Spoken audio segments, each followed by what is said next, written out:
Hello সবাইকে, আমার চ্যানেলে সবাইকে স্বাগত। এখন বিএড এর সেকেন্ড সেমিস্টার চলছে। কিছু কারণবশত আমি আগের সেমিস্টারগুলো সাজেশন দিতে পারিনি। চেষ্টা করব আজ কালকের এবং তার পরের দিনের পরীক্ষা সাজেশনটা তোমাদেরকে প্রোভাইড করার। তোমরা একটু কাইন্ডলি দেখে নেবে। আর যদি ভিডিওটি ভালো লেগে থাকে এবং তোমরা যদি উপকারী হয়ে থাকো তাহলে অবশ্যই একটা লাইক আর সাবস্ক্রাইব করে আমাদের পাশে থাকবে। মনোবিজ্ঞানে এটা হচ্ছে সৃজনশীল শিশুদের শনাক্তকরণ ও পরিপোষণ পদ্ধতি সংক্ষেপে আলোচনা করা হলো। এই প্রশ্নটা 2022 এবং 2020 সালে এসছে রিপিটেডলি। এবার আশা করা যাচ্ছে 2024-এর এই পরীক্ষাতেও আমাদের সেকেন্ড সেমিস্টারে এই প্রশ্নটা কিন্তু অত্যন্ত গুরুত্বপূর্ণ। মনোবিদদের মতে কোনো ব্যক্তি যদি নিজস্ব আচরণ, শিক্ষা ভাবনা মনোবিদদের মতে কোনো ব্যক্তি যদি নিজস্ব আচরণ, চিন্তাভাবনা, প্রতিক্রিয়ার মধ্যে নতুন কিছুর উন্মেষ ঘটাতে পারে, সেটাই সৃজনশীলতার লক্ষণ। আশুবেল এর মতে একজন সৃজনশীল ব্যক্তি বিরল এক মৌলিক ক্ষমতার অধিকারী, যা কোনো আচরণের ক্ষেত্র তাকে সম্পূর্ণ নতুন এক পথের সন্ধান দেয়, যা অন্যান্যদের আচরণ থেকে গুণগতভাবে পৃথক।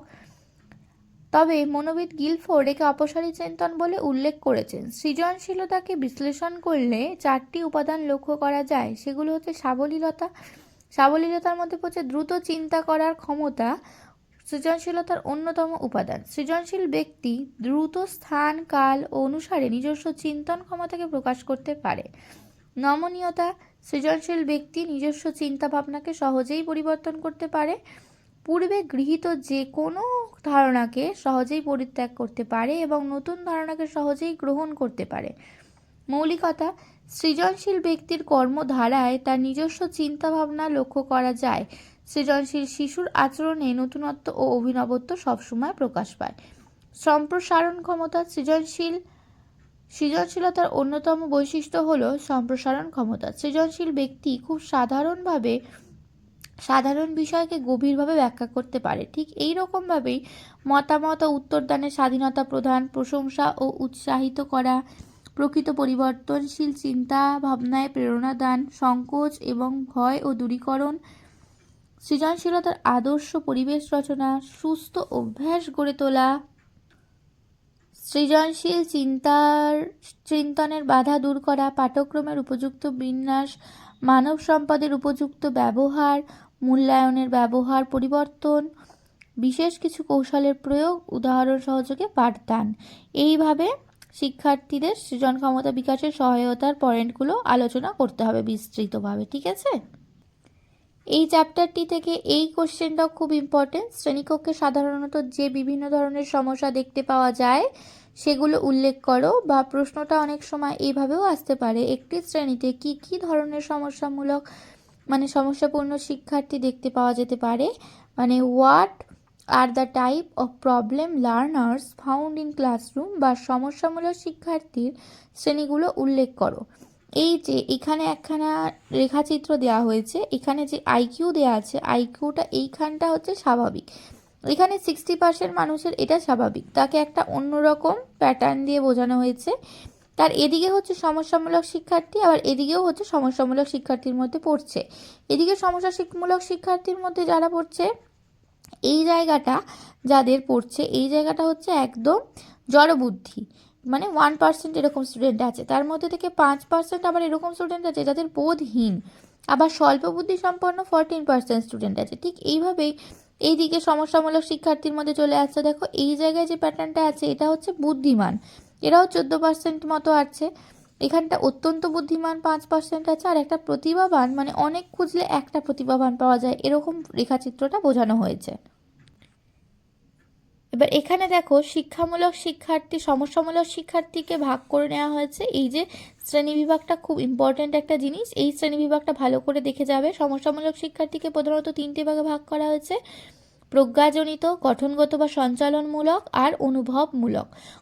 প্রজ্ঞাজনিতর মধ্যে মনোযোগহীনতা, শিখনে অসমর্থ শিক্ষার্থী, অনগ্রসর ও ধীরগতি সম্পন্ন শিক্ষার্থী, ক্ষীণবুদ্ধি সম্পন্ন শিক্ষার্থী, প্রতিভাবান শিক্ষার্থী। আর গঠনগতর মধ্যে পড়ছে সংবেদন প্রতিবন্ধকতা, সংবেদন সঞ্চালনমূলক প্রতিবন্ধকতা, দৈহিক ও স্নায়বিক প্রতিবন্ধকতা। সংবেদনের মধ্যে পড়ছে দৃষ্টি প্রতিবন্ধকতা, শ্রবণ প্রতিবন্ধকতা।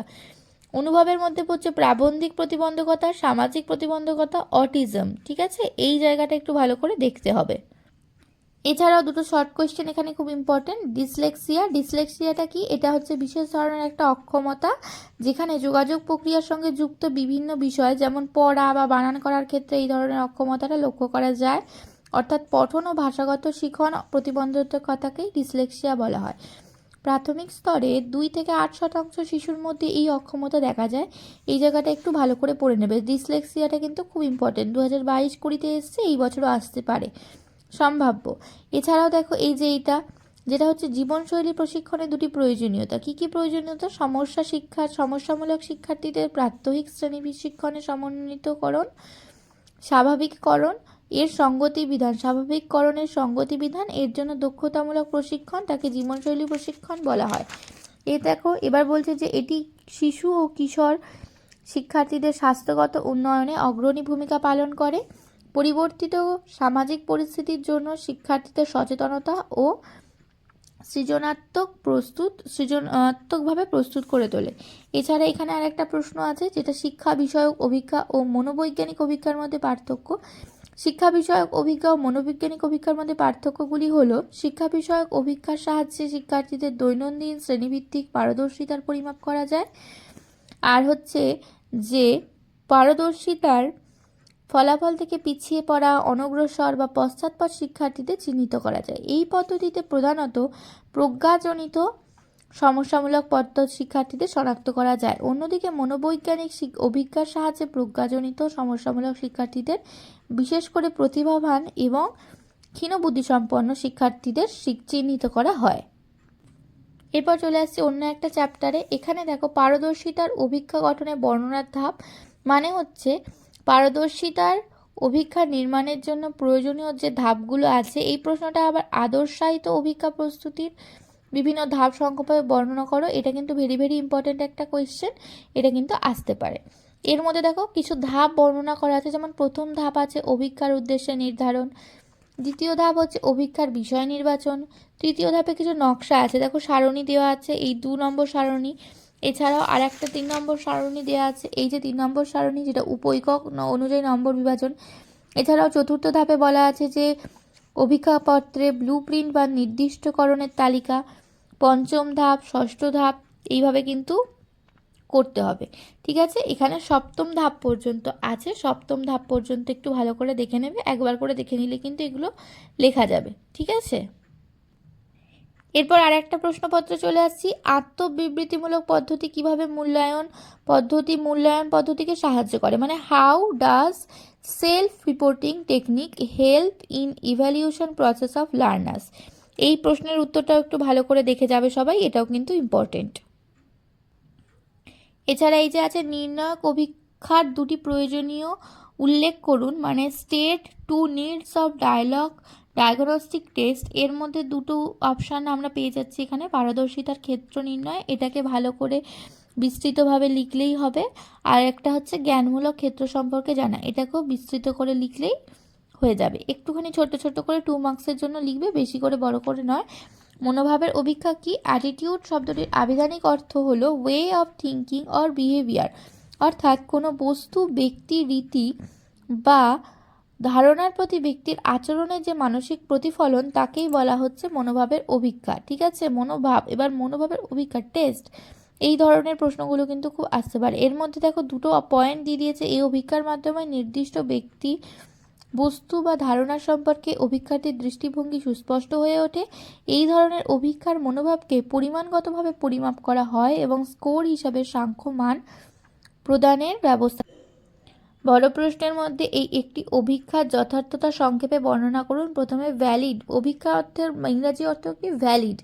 ভ্যালিড দিয়ে একটুখানি প্রথমে একটা ভূমিকা মতন করে নিতে হবে। তারপর সেই অভিক্ষার যথার্থতার প্রকৃতি, যথার্থতার প্রকারভেদ, তারপর বিষয়বস্তুর যথার্থতা, আগত যথার্থতা, মনোবৈজ্ঞানিক সাংগঠনিক যথার্থতা, সহ অবস্থানমূলক যথার্থতা, এগুলো একটু লিখতে হবে। তারপর চলে আসছে সম্ভাব্যতা যথার্থতা, একত্রিত যথার্থতা, যথার্থতার পরিমাপ। এই পর্যন্ত ব্রড প্রশ্ন একটা কমপ্লিট হচ্ছে। এইটা হচ্ছে খুব ইম্পর্ট্যান্ট একটা প্রশ্ন, মূল্যায়ন ও পরিমাপের দুটি পার্থক্য, 1 নম্বর হচ্ছে মূল্যায়নের কার্যাবলী উদ্দেশ্য ভিত্তিক এবং সর্বদা সচেতনতা দ্বারা পরিচালিত হয়। অন্যদিকে পরিমাপের কার্যাবলী উদ্দেশ্য ভিত্তিক, কিন্তু এর উদ্দেশ্য সচেতনতাভাবে নয়, যান্ত্রিকভাবে পরিচালিত হয়। দ্বিতীয়ত হচ্ছে মূল্যায়ন কোনো বৈশিষ্ট্যের গুণগত ও পরিমাণগত উভয় দিকে বিচার করা হয়, কিন্তু পরিমাপ শুধুমাত্র পরিমাণগত দিক থেকেই বিচার করা যায়। এই দুটো পার্থক্যও কিন্তু খুব ইম্পর্টেন্ট।